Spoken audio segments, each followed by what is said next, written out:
नमस्कार मित्रांनो, भ्रष्टाचार प्रतिबंधक कायदा या विषयाची जी आपण व्हिडिओ लेक्चर सिरीज सुरू केलेली आहे, त्याच्यामध्ये आज एक अतिशय महत्त्वाचा विषय आम्ही घेतलेला आहे.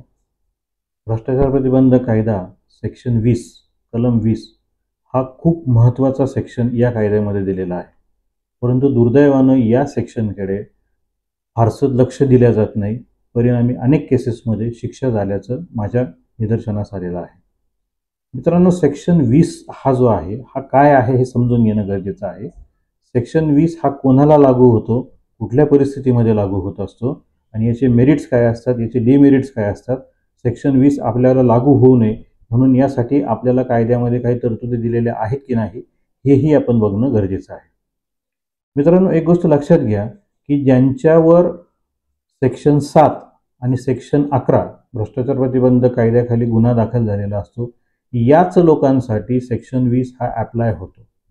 आता बरेच जण चर्चेच्या वेळेस येतात त्यावेळेस असं सांगतात की सर, आमच्या केसमध्ये सेक्शन 20 चार्जशीटमध्ये लावलेलंच नाहीये, मग सेक्शन 20चा आमचा संबंध काय त्याच्याशी.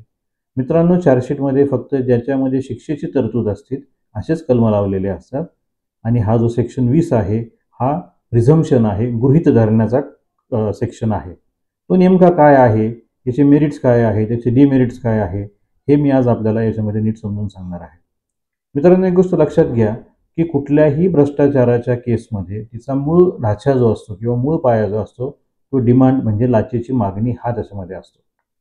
मग आता एखाद्या लोकसेवकाविरुद्ध सेक्शन 7 खाली किंवा सेक्शन 11 खाली जर गुन्हा दाखल झालेला असेल आणि त्या क्षणाला लाचेची मागणी झाली किंवा नाही झाली हे साबित करण्याची जबाबदारी त्या आरोपीवर असते, संबंधितावर त्याच्यामध्ये असते. म्हणजे गुन्हा साबित होऊ न देण्याची जबाबदारी त्याच्यावर असते.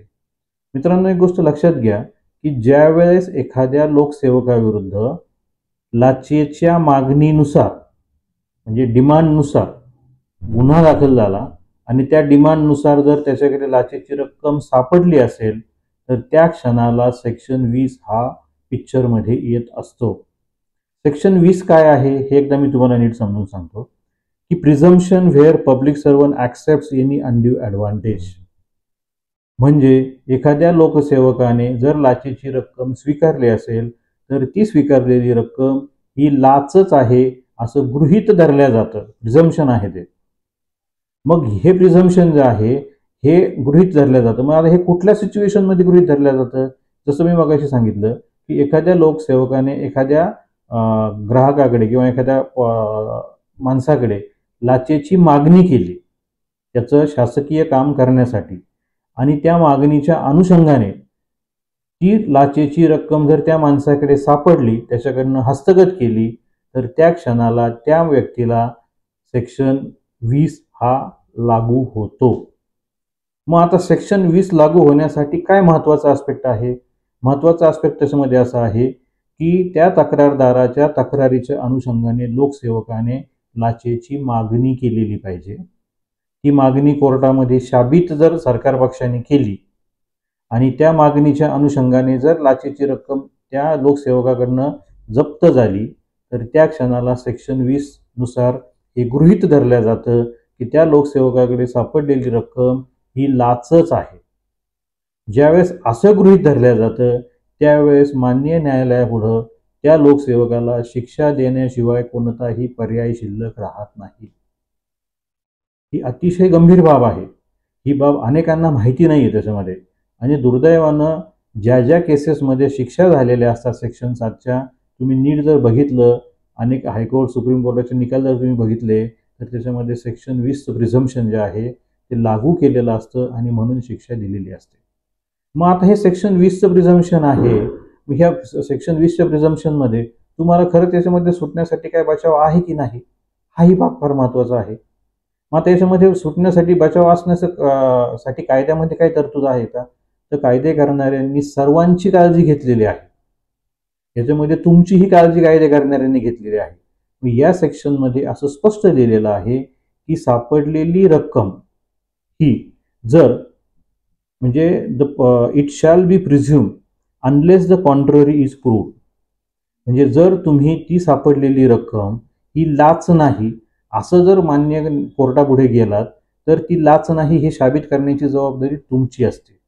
परंतु त्याच क्षणाला सापडलेली रक्कम ही लाच नाही, ती अन्य रक्कम आहे, हेही तुम्ही जर कायदेशीररित्या कोर्टामध्ये जर साबित करू शकले तर सेक्शन 20 तुम्हाला लागू होणार नाही. आता तुम्हाला एक मी उदाहरण देतो, कारण उदाहरण दिलं तर ह्या गोष्टी फार पटकन समजतात. उदाहरणार्थ आपण एखाद्या महसूल विभागाचं उदाहरण घेऊ. त्यात एक तलाठी महोदय आहे समजा. त्या तलाठी महोदयांकडे 500 रुपयाची लाच स्वीकारली म्हणून त्यांच्यावर गुन्हा दाखल झाला. त्याच्यानंतर ते 500 रुपये त्यांच्याकडे सापडले आणि केस चालली. केस चालल्यानंतर केसमध्ये त्यांनी बचाव घेतला की ही जी सापडलेली 500 रुपयाची रक्कम आहे ही लाच नसून त्या शेतकऱ्याची किंवा त्या संबंधित तक्रारदाराची शासकीय देय रक्कम होती. मग ती स्वीकारलेली रक्कम जी आहे, मी शासकीय देय रक्कम स्वीकारलेली आहे, मी काही लाच स्वीकारलेली नाही. परंतु त्या परिस्थितीमध्ये त्या आरोपीवर किंवा त्या तलाठी महोदयांवर हे बंधन त्याच्यामध्ये येऊन जातं की ती शासकीय देय रक्कम होती हे ते कागदोपत्री साबित करू शकले पाहिजे.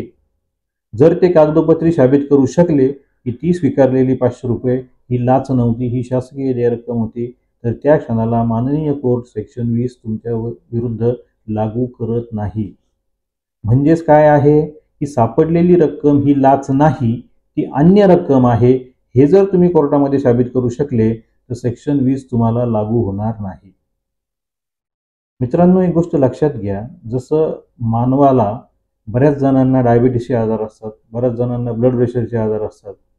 या आजारांकडे जर मानवाने जर दुर्लक्ष केलं, हे सायलेंट असतात, हे गोष्टी शरीरामध्ये त्याचे बदल जे वाईट बदल आहेत ते होत असतात पण आपल्याला त्याचे जाणवत नसतात. आणि त्याच्यानंतर एक दिवस अचानक काहीतरी मोठा आपल्यावर आघात येतो आणि मग आपल्याला कळतं, अरे हां, याला डायबिटीस होतं म्हणून हे झालं, याला बीपी होतं म्हणून त्याला हे झालं.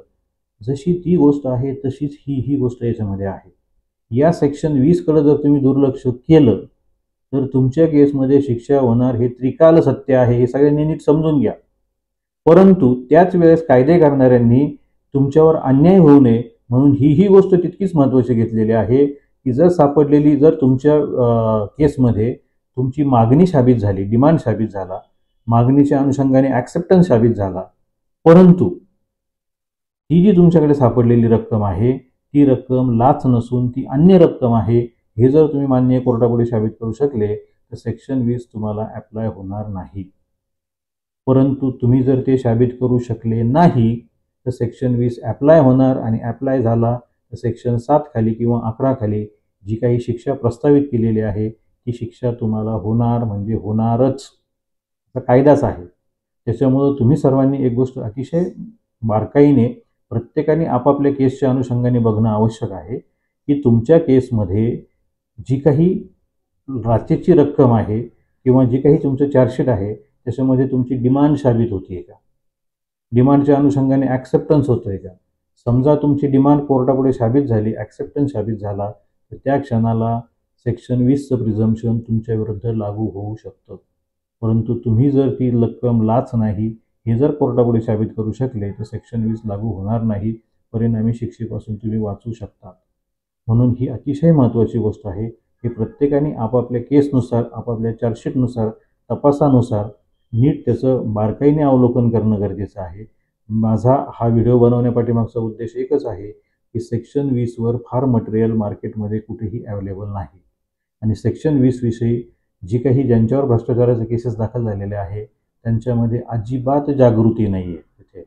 परिणामी ही गोष्ट जर कोर्टामध्ये साबित झाली तर तुम्हाला त्याचा खूप मोठा धोका होऊ शकतो, शिक्षाही होऊ शकते. त्याच्यामुळे ह्या सगळ्या गोष्टींमधनं वाचण्यासाठी हे महत्त्वाचं होतं म्हणून मी हा व्हिडिओ बनवलेला आहे. आम्ही सर्वच व्हिडिओ या माध्यमातून बनवतो आहे, इथून पुढेही बनवणार आहेत.